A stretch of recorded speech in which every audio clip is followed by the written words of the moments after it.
વિદ્યાર્થી મિત્રો, આ વિડીયોમાં આપણે વાત કરીશું જમીનના પ્રકારો વિશે. આમ તો જમીનના બધી જ જગ્યાએ એક સમાન પ્રકારો જોવા મળતા નથી. ભારતની અંદર જુદા જુદા પ્રકારની જમીન જોવા મળે છે. આ જમીન તેના રંગ, આબોહવા, માતૃકડકો, પર્ણરચના, તેની ફળદ્રુપતા જેવી અનેક બાબતોને લક્ષ્યમાં રાખી અને જમીનના પ્રકારોનું વર્ગીકરણ કરવામાં આવેલ છે. તો આપણે જોઈએ આ જમીનના પ્રકારો કેટલા છે અને કયા કયા છે. ભારતની અંદર ભારતીય કૃષિ સંશોધન પરિષદ દ્વારા ભારતની જમીનને 8 પ્રકારની અંદર વર્ગીકૃત કરવામાં આવેલ છે. અને આ પર્વતીય જમીન અને જંગલ પ્રકારની જમીન પર્વતીય ક્ષેત્રના જુદા જુદા ઊંચાઈ ક્ષેત્ર સાથે જોડાયેલી છે, જેમાં કાંપની જમીન, રાતી જમીન, કાળી જમીન, લેટેરાઇટ જમીન, રણ પ્રકારની જમીન, પર્વતીય જમીન, જંગલ પ્રકારની જમીન અને દલદલ કે પીઠ પ્રકારની જમીનો એ રીતે 8 ભાગમાં વર્ગીકૃત કરવામાં આવેલ છે. તો સૌપ્રથમ આપણે જોઈએ કાંપની જમીન. ભારતની અંદર કુલ ભૌગોલિક ક્ષેત્રના 43% ભાગની અંદર આ પ્રકારની કાંપની જમીન આવેલી છે. ભારતના પૂર્વીય વિસ્તાર બ્રહ્મપુત્ર ખીણથી શરૂ કરી સતલુજ નદી સુધીનો જે ઉત્તર ભારતનો મેદાની પ્રદેશ, દક્ષિણ ભારતની અંદર નર્મદા, તાપી, મહાનદી, ગોદાવરી, કૃષ્ણા, કાવેરી વગેરે અને અન્ય કેટલીક જે નદીઓ છે એ નદીઓના મુખ ત્રિકોણ પ્રદેશોની અંદર આ પ્રકારની જમીન જોવા મળે છે. કાંપની જમીન છે તે મુખ્યત્વે નદીઓના નિક્ષેપિત કાંપને કારણે બનેલી છે, જેની અંદર પોટાશ, ફોસ્ફરિક એસિડ, ચૂનાનું પ્રમાણ એ વધુ પ્રમાણમાં જોવા મળે છે.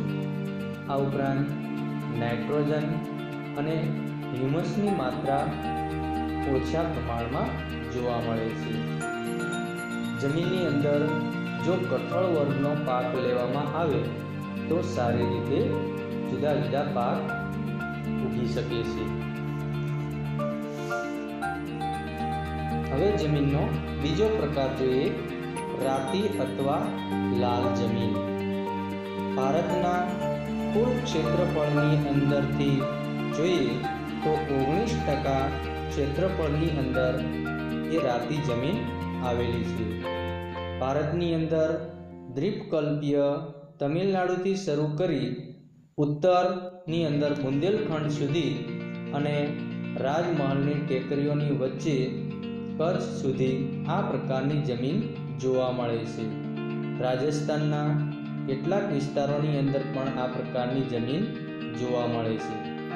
આ જમીનમાં ફેરિક ઓક્સાઇડ વધુ માત્રામાં હોવાથી આ જમીનનો રંગ લાલ જોવા મળે છે. જેમ નીચે જતા જઈએ તેમ પીળા રંગની અસર જોવા મળે છે. આ રાતી જમીનની અંદર ચૂનો, કાંકરા, કાર્બોનેટ જેવા પદાર્થો એ જોવા મળતા નથી. આ જમીનની અંદર સૌથી વધુ એ મેગ્નેશિયમ, ફોસ્ફેટ, નાઇટ્રોજન અને પોટાશની ઉણપ જોવા મળે છે. જો રાતી જમીનની અંદર બાજરી, કપાસ, જુવાર જેવા પાકનું વાવેતર કરવામાં આવે તો સારી રીતે પાક ઉગી શકે છે. જમીનનો ત્રીજો પ્રકાર જોઈએ, કાળી જમીન. કાળી જમીનને રેગુર જમીનના નામથી ઓળખવામાં આવે છે. ભારતના કુલ ક્ષેત્રફળમાંથી લગભગ 15% ક્ષેત્રફળની અંદર એ કાળી જમીન જોવા મળે છે. મોટા ભાગે લાવાના પથરાળ પ્રદેશોની અંદર આ પ્રકારની જમીન આવેલી છે. મહારાષ્ટ્ર, પશ્ચિમ મધ્યપ્રદેશ, આંધ્રપ્રદેશ જેવા પ્રદેશોની અંદર કાળી જમીન વધુ જોવા મળે છે. ગુજરાતમાં સુરત, ભરૂચ, નર્મદા, વડોદરા જેવા પ્રદેશોમાં જોવા મળે છે.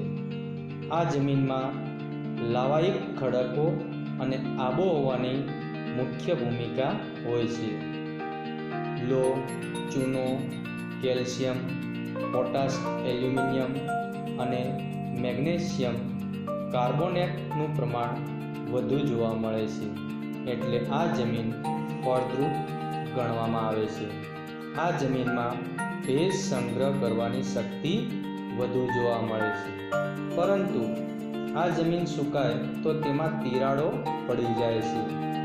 આ પ્રકારની કાળી જમીનની અંદર અળસી, મગફળી, તમાકુનું જો વાવેતર કરવામાં આવે તો સારી રીતે ઉગી શકે છે.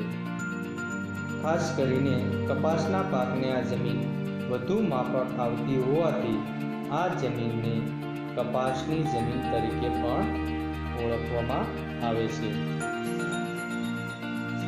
જમીનનો ચોથો પ્રકાર લઈએ તો લેટેરાઇટ કે પડખાવ જમીનની વાત કરીએ.